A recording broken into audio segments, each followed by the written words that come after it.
This is Jordan Edwards, and this is the Business Jiu-Jitsu Podcast. Yeah, all right. Business Jiu-Jitsu here with Randy Brown. Friend, training partner, former Mixology Clothing Company employee. Oh, yeah, that's right. Yeah, when you were just starting your amateur career, you did some work for my company. I'll never forget that. I love it. You know, it's funny, one of the things that I always tell people about Mixology is that being a local business, we have thousands of young people and employees who come to work for us, sometimes for just a part-time job, after-school job, weekend job. Sometimes they stay for 6 months or 3 years. And now I have literally thousands of employees that have worked for me who are off doing these incredible things. Nice. You know, professional fighters in the UFC, but executives at companies, people founding businesses, nonprofits, doctors, lawyers. And you know, the more good you put out in the universe, the more that comes back to you. So I'm really grateful that you're here today to do this. Bro, you're like a brother to me. Anytime. You always treated me very well. You know what I mean? Even when I worked for you. Yeah. You know what I mean? It was always a pleasure. You always give me advice on things that I need to understand regarding business and that kind of stuff. So yeah, I'm here for you. Listen, my pleasure, and I'm really excited to have you as part of this book and this project. Martial arts has impacted both of our lives in incredible ways. Mm-hmm. Me, it centers me, but you, it's your profession. Yeah, it's an interesting profession. Yeah. You know, but it's a dangerous profession, but you know, nonetheless, a profession. So. Yeah. Yeah. So before we kind of dig into that, I remember the first day that I met you. You walked into Budokan in our old gym on Rockaway Avenue. Yeah. You were very tall. A lot of natural athleticism, very skinny, and you walked in and said, "I'm going to be a professional fighter." Yeah. And I mean, I've heard countless people over the years say that. You know how many people come in and out of the gym and are going to say that. How did you know that you were going to be able to get to this level? I just felt it. You know, it's just one of those things where everybody wants to. We always, you know, in the gym we have a saying where we say, everybody wants to fight, but nobody wants to fight. You know, but for me, I always felt like I've always been very driven. You know, so no matter what I put my mind to, you know, it sounds cliche, right? Whatever you put your mind to, you can, you know, believe it, achieve it, or whatever. You know, it's true. You know, it's true. Like you said, whatever you put out in the universe comes back to you. Yes. You know, speak it into existence, that kind of thing. So I just always believed in myself. I believed in my ability, and I just saw a goal, and I just locked in. That's what you really got to do. Just lock in. I locked in. Yeah. When you were an amateur. And you were fighting on the local fight circuit over here, you had a tremendous amount of success. Yeah. It was really exciting to watch you go from your first fight and then build up this string of wins. Yeah. And I think you're 9-0 in your amateur career, right? Mm-hmm. You went 9-0 in your amateur career, and then you were featured on Dana White Looking for a Fight.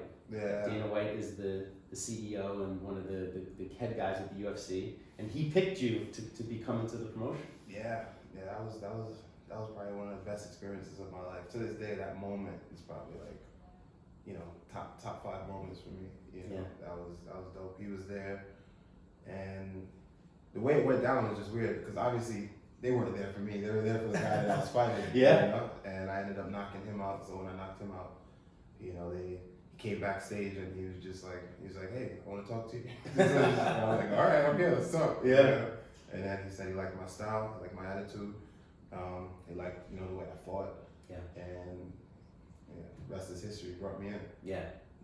Yeah. You have a great style, a real exciting style in the UFC, striking, incredibly well-rounded. One of the things that as a fan and friend, they never give you the shout-outs on the commentating. I see you do these unbelievable throws, Harai, go submissions, and then it's like, you know, they gotta give you. Now they're starting to learn, but it really has been an honor watching you on the come up. You came in, I think your first fight was in Newark.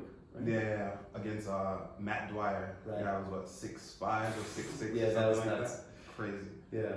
We were all up there in the bleachers screaming your name. And I got a picture in my house, so like printed out of like all you guys in the crowd. Like that's awesome. Someone took a picture from like up. Yeah. And it's like pointing down all you guys. It's like it's you, Kev, just everyone in the dojo. Yeah, we had a great crew there that day. But this is the Business Jiu-Jitsu podcast, and the thing about business is it's a grind. Yeah, it's a hard grind, and the reason and the thing that I love, the metaphor between business and jiu-jitsu is that. And you and I were training last night, and I was in the meat grinder, getting bent and cracked in every possible direction. But that is so important when you want to keep rising. Absolutely. Yeah. Do you have teammates that push you incredibly hard? Yeah, it's like you, right? Yeah. Like you. Everyone, man.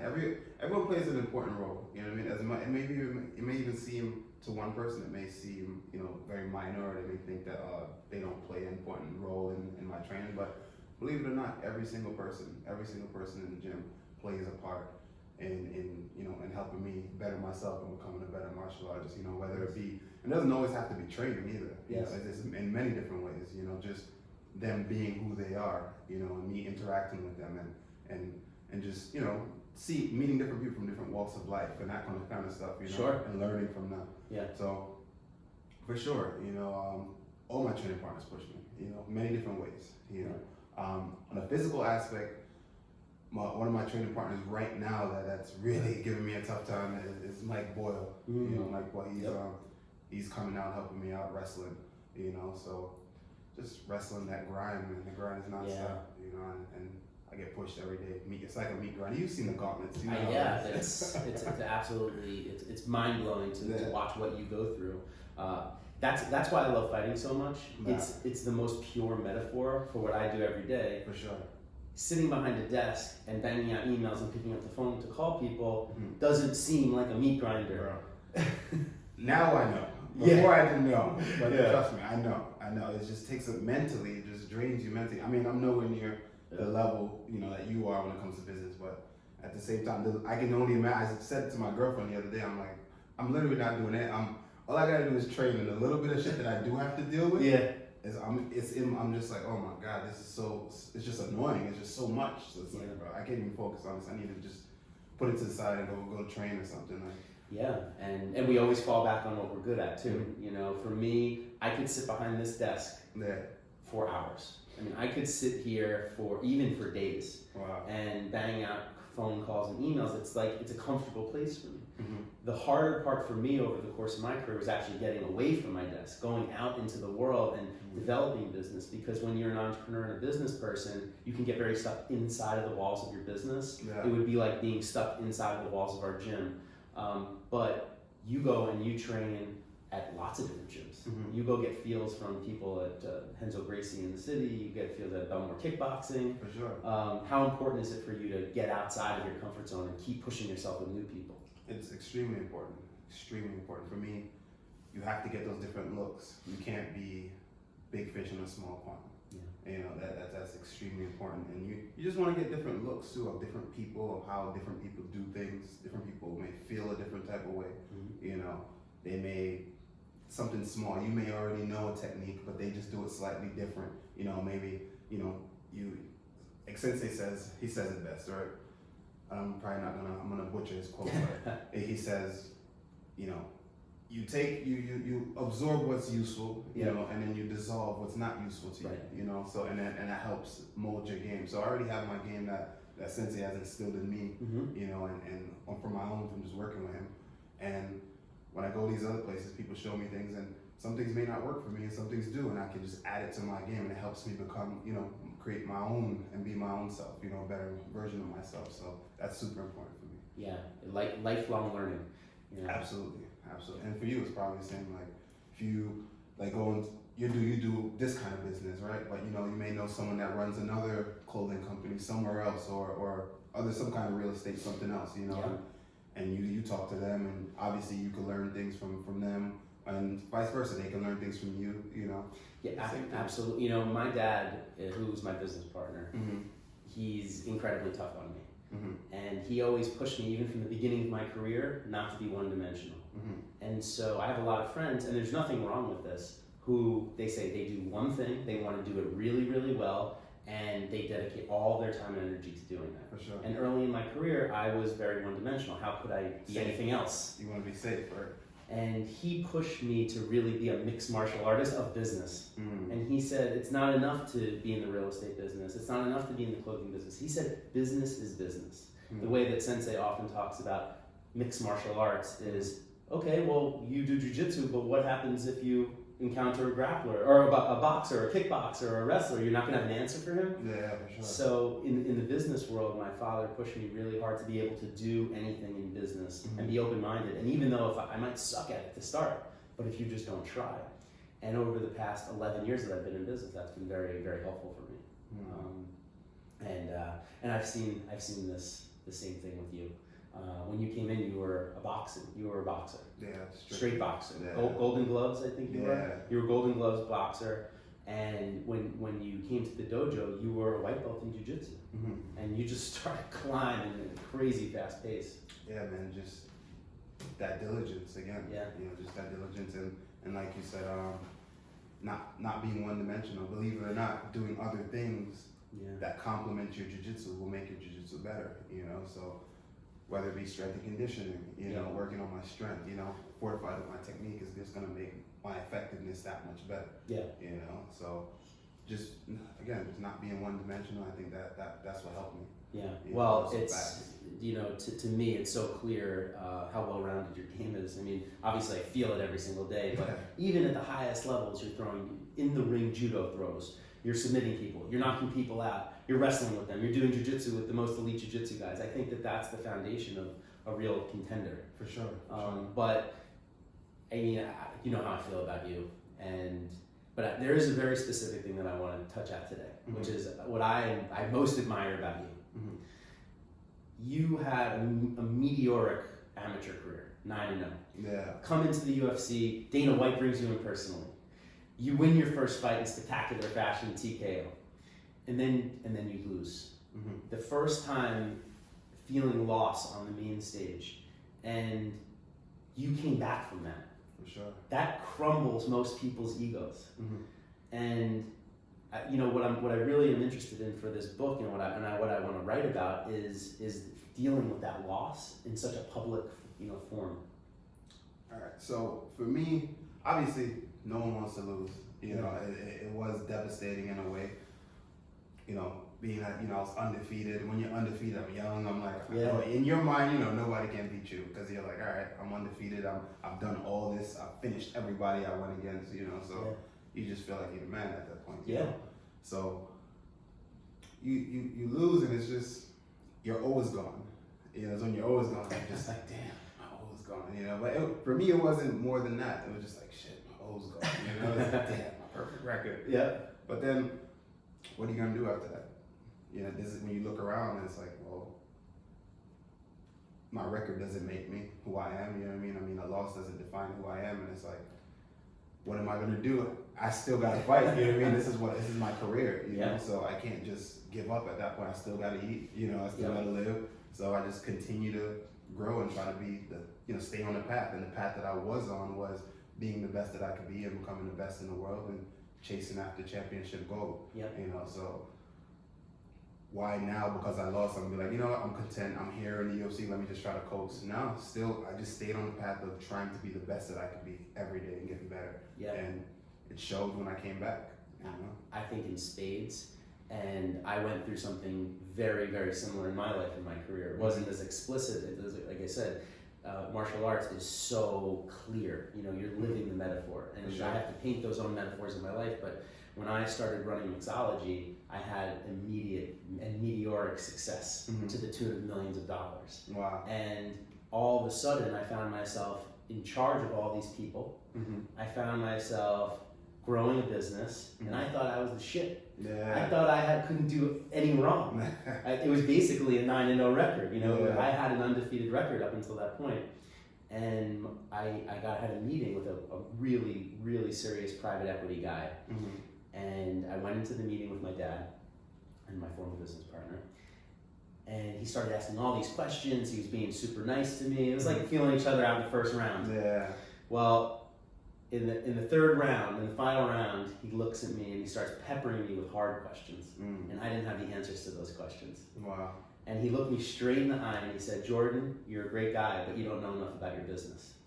Now, that was the biggest knockout I'd ever had in my life. I had never felt, no one had ever told me straight to my face that I wasn't good enough. And here I am in my own, you said it perfectly before, big fish in a small pond. I was the only fish in my pond. Yeah. And he knocked me unconscious. And I walked out of that meeting and I had two options. I could have said, F him, he doesn't know what he's talking about. Or I could learn. And I chose to get better. And I just poured myself into every book and business and mentors and having all the people around me. And that's where being open-minded is huge, you know, for a business person. It's huge for martial arts. It's just huge in general for people, you know, successful people in general. You know, having an open mind is huge. You can't be one-minded or short-sighted, you know what I mean? You have to be able to see down the line, and you also have to be able to, you know, adapt and be willing to learn and hear someone's perspective. You know, something I've always heard just from a kid. I mean, I still don't think I know shit about business. I'm just stepping into the world of, you know what I mean, barely. Yes. And I don't know shit, but what I do know is I always hear this coming up. Even as a little kid, I always hear this. It's like, you know, successful people or rich people, they always have multiple streams of income. They never really focus on only one thing. And here you are, right, telling me you're very successful. Then you're telling me it's like, you didn't want to stay on that one path. You didn't want to just stick to what you're good at, right? You wanted to expand, you know, and you do multiple things. Like, you know, you do real estate, you know, like all kind of shit, you know, so. Yeah. When you're doing many things, you can never really master any one of them. For sure. You have to be competent enough to go toe-to-toe with anybody in their field, but you always have to have something else that you know that's your specialty. For sure. And that's what I found to be the most successful, is just constant daily grind for small improvements in everything that I'm doing. Whether it's jiu-jitsu, whether it's my clothing business, my real estate business. I'm starting a technology business right now. Oh, nice. I'm starting this podcast and this book. I don't know anything about podcasting. Well, you're doing it. I said I wanted to do it, and earlier in my life, if I thought I was going to do something, it might take me months or years to get it started. But I had this desire, after I wrote my first book, I said I loved it so much I wanted to do it again. And I had this idea, and over the holidays I said, that's it, I'm going to do it. I booked a time at a podcast studio in New York, and I just recorded my first podcast. Bro, that is the most important thing. Yeah. Taking that first step and just going. A lot of people tend to kind of they procrastinate. Yeah. And that's the biggest, they just get stuck right there at that point. I'm telling you, you want to do something, like I tell my girl all the time, literally, just do it. Just do it. That's it. You just do it, and then you just keep doing it over and over and over again, and you're probably not going to have success early on. Yeah, you're going to fuck up. Yeah. You know, but it is what it is. Just keep at it, you know, and then you'll learn. Yeah. Well, the good thing that you have that you are going to now learn is that you have all the answers. You know, through your martial arts, you have the answers. Now you figure out the business questions to ask. There you go. And you know what I found is, even in martial arts, when I want to ask Sensei a question, sometimes before I ask it, I've gotten to the point where now I think about it and I say, do I already know the answer? Yeah. And I'll first ask myself, just instead of just asking.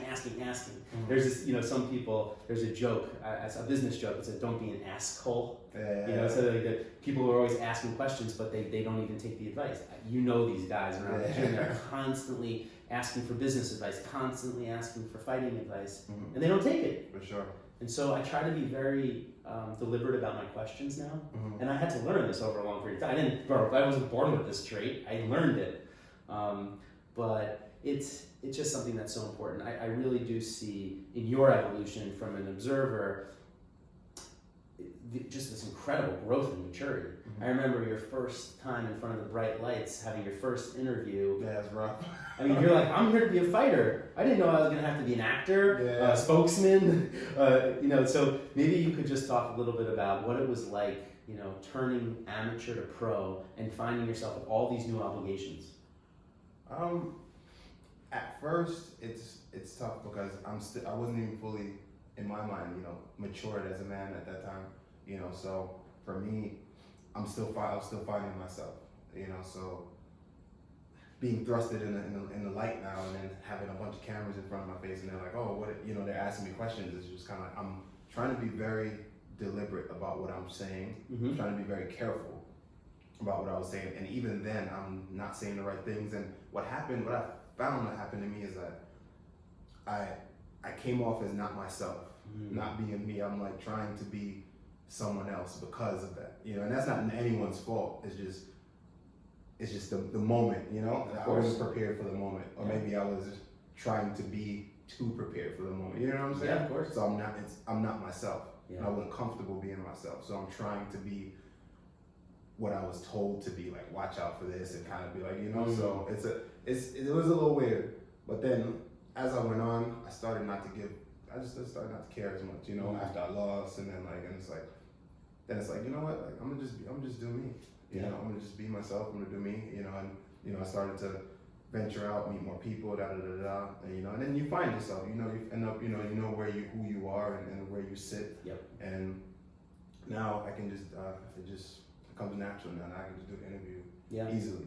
Yeah. But before, it was tough. It was a hard transition, and not a lot of people go through that. So it's not a lot of people I can ask advice and try to figure that out. That's right. You know, you got to figure that out on your own. Yes. You know? You just got to go through it. Yeah. You know, you got to go through it. And the thing that I see from the outside is just how it crumbles so many people. Like you don't realize how many guys just disappear. Yeah. I mean, there's so many people in martial arts, in the gym, in the UFC, and in the business world, and they're out with their normal life, and they just can't handle the pressure, and then they're just gone. Yeah. And so the guys that stick around for a long time and just keep grinding back, that to me is the most impressive thing. Because to me, that's the only secret I have that I could share with the whole world is just don't stop. You just can't stop. That's it. That's it. You see some people, you know what it is? Especially in mixed martial arts. Like, mixed martial arts is, especially the business of like UFC. Like, you can fall into depression, man. Like, I've seen guys fall into depression, and guys in depression that don't even know that they're in depression. Yeah. You know, and it's something that just, it creeps up on you. And like, I felt it creep up on me before, you know, but I kind of like, oh, like you gotta like try to just shake yourself out of that, you know, and just tell yourself like, all right, well, this is what I got into it for, and you gotta stay on it. And you can easily just say, like, again, before what you say to me, you were like, you know, crumbles a lot of egos after a loss, right?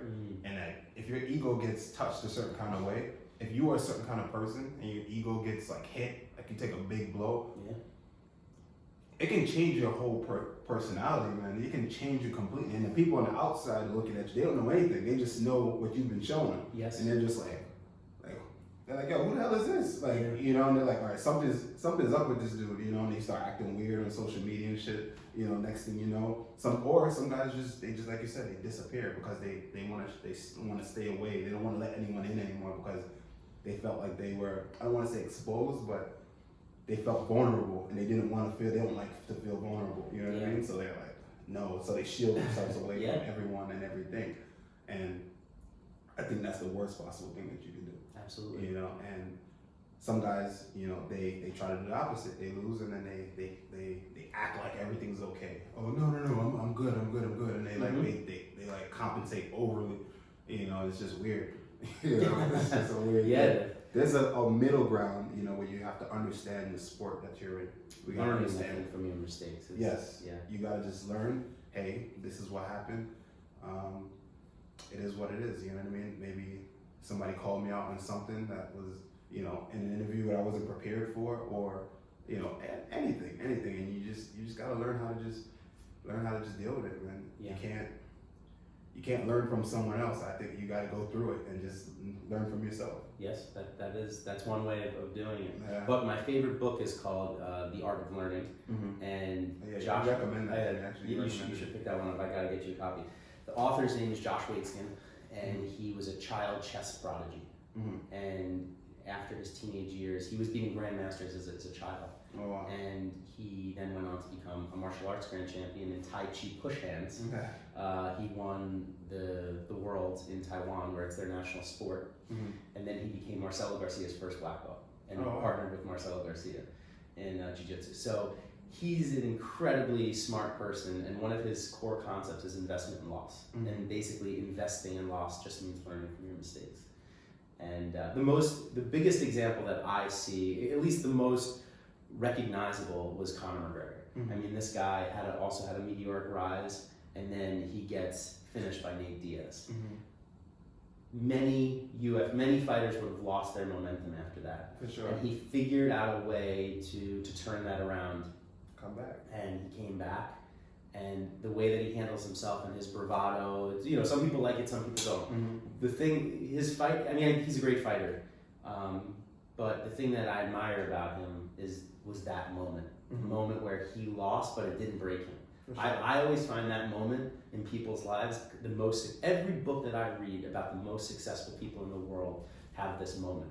Absolutely. And every person that I talk to or counsel about business who have had this moment and are on the other side of it and haven't come back from it yet, I try to explain to them that every successful person ever has had this. So when you tell people that, yeah, a lot of people look at it as a cliche. yeah, And they're like, oh, you just saying that to me to be nice. Yeah. It's like, but it's so real. It's so real, man. Like, and I think I credit that to just extreme self-belief in yourself.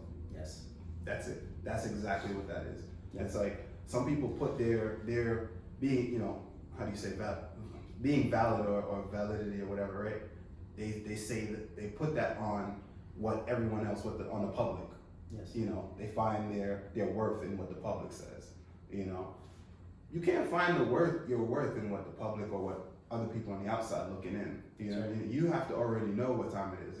So like even me in the gym, now if people like me now, like they haven't seen shit yet. Like they haven't seen nothing. And we know this, right? Yeah, Everyone absolutely. we know this, but the world doesn't know that. They don't know you. They only know what you show them. You know what I mean? So you can't, whatever they think. I see people write shit on the internet and I just laugh. Okay, right? You don't even let it. It's like it's a fart in the wind. You know what I mean? Like it doesn't matter. It does not matter. So if you have extreme belief in yourself like that, I say that to say talk about Conor McGregor, right? Go back to Conor McGregor coming back from his loss and everything. It's like he just had extreme belief in himself, man. Yeah. Where it's like, all right, I lost. You know what? I'm gonna run it back with that same person, same weight again. Let's do it. Trust. I got no excuses. Let's run it back. Watch. You know, and then that's it. He just believed in himself. He went back and he worked. And he came back, and he wants to fight Khabib again. He wants to do the same thing. That's He has the right attitude about most things in life. I mean, the guy started a whiskey company and sold $1 billion worth of liquor in the first year. Yeah. His business partner is actually from the area right over here. He's a friend of mine. Oh yeah. I'm not close with him, but the very first product we ever sold on Mixology's website was an Avion tequila T-shirt from this guy Kenny Austin.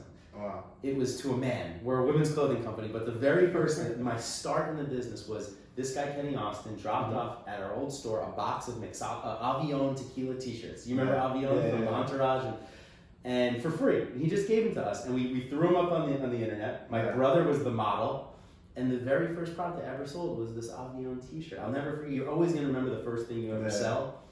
And now this guy is just unbelievably successful. And when I found out that he was Conor McGregor's business partner, I was like, wow, this guy's he's a smart. Conor's smarter than we're giving him credit for because he's picking the right people around him. Exactly. That guy Kenny Austin also just partnered with The Rock on The Rock's tequila. Nice. He's an incredibly successful marketer. But I wanted to get into team with you. You have a team of really incredible people around you. For sure. Sensei Nardu, our sensei. He's almost like a monk, a martial arts monk in a way, right? It's just like a unsung hero. Yeah. Unsung hero, a gem that I feel if people really got a chance to like get to see what we get to see. You get to like just be in a room with him for a day, because he's very reserved. He doesn't really, put himself out there like that. Yeah. And I think if people really just saw who he was, like not like on a regular day, like how he is, he lives it. He is a legit martial artist, a legit samurai. Like he is that. There's no faking that. Like that is his lifestyle. He's incredibly authentic, and every single time that he gives a mat chat, it's gems. It's crazy. Gems. I try to tell him all the time. It's like the things that you say on this mat. People need to hear it. But he's very reserved. Yeah. And it's funny. A UFC fighter, I won't say his name, but he came to my gym. He came to Budokan, right? And when he came, he happened to walk in, during a mat chat. Right? And then he walked in and Sensei's, he's going, he's giving his talks and everything, and, just dropping gems, and afterwards he comes up to me and he goes, he always talks to you guys like that? Yeah. It's like we're so used to it. It's just normal now. Most gyms, they're factories. They're factories. They're just like, it's when you team coach, it's just different. It has that like a jock type of feel. Yes. Our gym is more of a school. Yes. You know what I mean? It's a dojo. Yes. And he was just like, he was in awe, and he was just like, yeah, he's like, does he always talk to you guys like that? And I'm like, yeah. He's like, man, like, that's really good, man. That's some good stuff. I'm like, yeah. He's like, yeah, I want to just come back just for the talk. I want to just can I just come in here at the end of every talk and just listen? Yeah. And yeah, man, it's incredible, and I'm extremely blessed and fortunate, to have someone like that, as a mentor, father figure, and coach. Yeah. For sure. And then your manager, Matt Cully, one of the other partners in the gym. Matt Cully, another guru behind the scenes. Yeah. He's a grinder, man, an absolute beast. Yeah. He puts in the work, and he just constantly just going above and beyond for me. For people, yeah, generally. For people in general. He really puts himself out there. He's spread thin. He's got so many things going on. But the thing that I always tell anybody that I have the opportunity to tell about Matt. When I got my blue belt, I had those blue belt blues. I was in my mid-20s. I was growing a business. I had a big ego. It was right around that time I was telling you about with my business. And I was on the mat, off the mat. It would go 6 months on, 6 months off. Yeah. I'd go really hard, get a stripe, then I'd fall off, and I'd put a ton of weight on. And 3 times in my life, Matt called me at being out of the gym, and he said, hey, I know you've been out for a while, why don't you come back? We can meet up and train. You don't have to worry about going back to class. When you start to rise and you haven't trained for a while and you go back and you're getting beaten up by people that you used to beat up, it hits the ego. And I didn't know that at the time. I just made every excuse in the book. I'm busy with work. I've got this going on, that. Well, Matt brought me in and he met me like on my lunch break, and he would just train with me and help me get back in shape so I would go back to class. And I have not taken a week off of jiu-jitsu in about almost 5 years now. Yeah, since I got my purple belt. You've been super consistent, bro. I remember when you used to like take the little breaks here and there, but now every time I show up, you're there. Yeah. You're there more than me. I do my best to live in that gym. And when I'm not at Budokan and I travel for work, everywhere I go, I bring my gear. Nice. So I'm training in all these small towns and cities. And when I started my career, I could go to Texas and there wouldn't be jiu-jitsu for 100 miles. Nice. Now there's 3 gyms in this little town. And if I go to Los Angeles, if I go to Miami, everywhere I go, I bring my gear and I just train. I find a place in the Bahamas, in Puerto Rico. And it's just been one of the most important things in my life. But, nothing is ever like home. And the gym at home and the team. And we have such an amazing gym with like such great talent, such great up and coming talent. For sure. Yeah. People like Tanisha, like you've seen her, come up on the amateur ranks and all that. Yeah. She's doing her thing now. She's entering this tournament in Invicta. Yeah, Tanisha Tennant, one of our teammates, is going to be in the 8-woman Invicta tournament. Really interesting style. They do in the first 2 rounds. It's one round. 1 minute. Yeah. Right. It's going to be 1 minute in the first 2 rounds, and whoever wins that first minute, that they win. It's crazy. So they're gonna go at it, Yeah, but I'm really proud of her too. It's so nice to see. Well, you have such a great wide variety of people. Yeah. And the thing, it's a family, and I hear people say that about their gyms all the time, and I can see it, but I just feel Budokan has something different, something special, and it naturally weeds out knuckleheads. I think. Yeah. If you're a knucklehead and you come there, you just can't stay because it forces you to be away, of the dojo. It's just like if you can't, some people just can't handle it, and they just gotta go. Yeah. And we welcome everyone, Yeah, and when you walk in, the first thing it says, and it's small little plate, but it's right at the corner of the mat, is no egos beyond this point. Yeah. And I see that every single time I walk in, and I always try to think about that. For sure. How about the 7 principles? Yes. It's kind of like you use that. You can use that in every day in your life. Yes, you know what I mean? For me, I used to try to bring that in fighting and everything like that, but now I'm at a point, where I've learned to separate that from combat. You know, so in the ring, there is no honesty, justice, polite courtesy, courage, compassion, sincerity, duty, loyalty, honor. There is none of those things in the gym, not in the gym, in the ring. Right. You know what I mean? Now, like in the gym, that's where that is. In my life, I apply it to every day of my life. When I meet people, you know, just the way that I live my life, the way I carry myself, you know, for sure. But once you step in that ring, it's gone, because it's kind of like protect yourself at all times. You know what I mean? It's a whole different set of rules, because that guy's not playing as the same rules, you know, as you are if you're bringing that in the octagon with you. So, you know, in the ring, I like to say, hey, I'm a prize fighter. At the end of the day, you know, just people always. Sometimes you gotta have this profound thing that you want people when they, because I get this question all the time. They say, "What do you fight for?" And this goes back to me when I just started. I was telling you, well, I was trying to say what I thought, what I was supposed to say. It's like the right thing to say. You know what I'm saying? Like during the interview. And now, like I said, as I found myself and what works for me, and being true to who I am, you know what I mean? I can't be Sensei, you know what I mean? I can't be like, he is truly himself. He is like Sensei, that is who he is. Oh, yeah. And he instilled a lot of good ways in me, and the you know, way of the warrior and all that. And just good principles in being a good human, you know? And I have my flaws and all that shit, right? Who doesn't? We all do, right? But who doesn't? So I say that to say this, you know,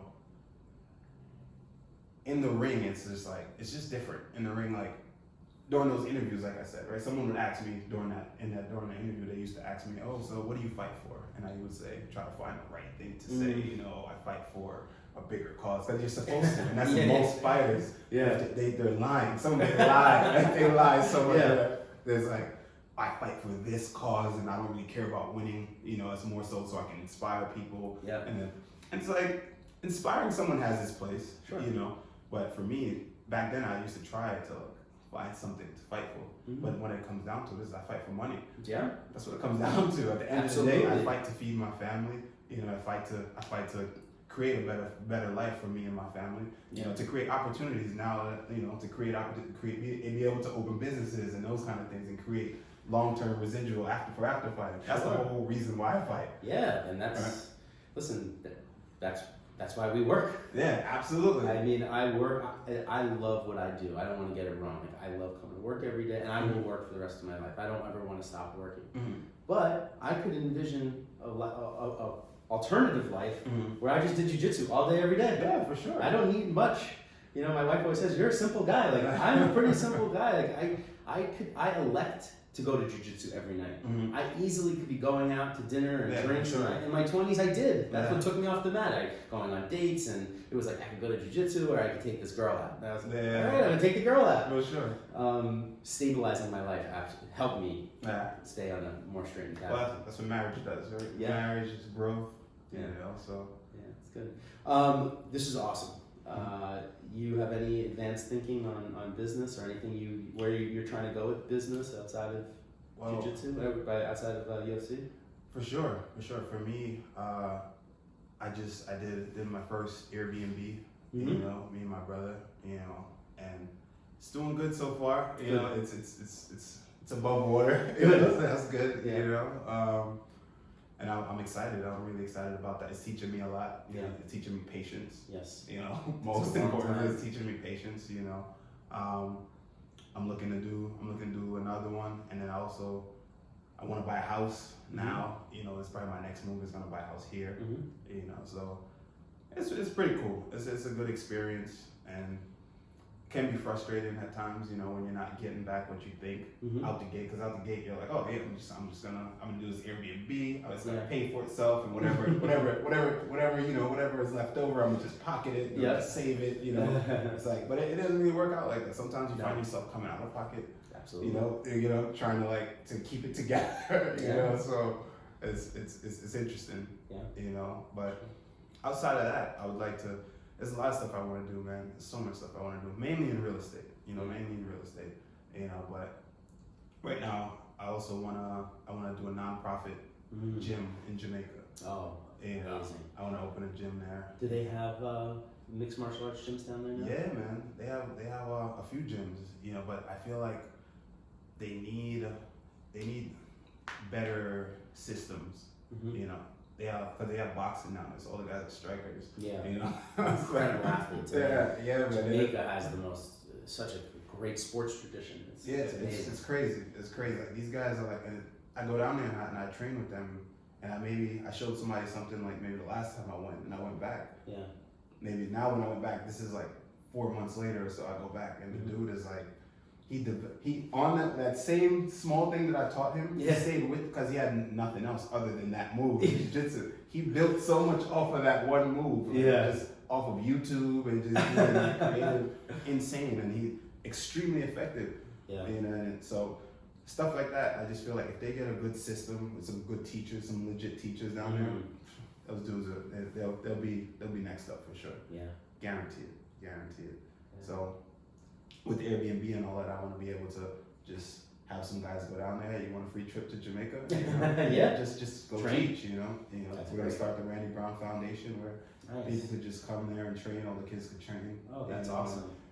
Like the teachers, I'll put you up in Airbnb. You have a little vacation. Just show up at this time, throughout these days, and all you gotta do is just teach. That's from great. this time to that time. I can't wait to see how that goes. So that'll be cool. Let's see how it works out. Yeah, that's great.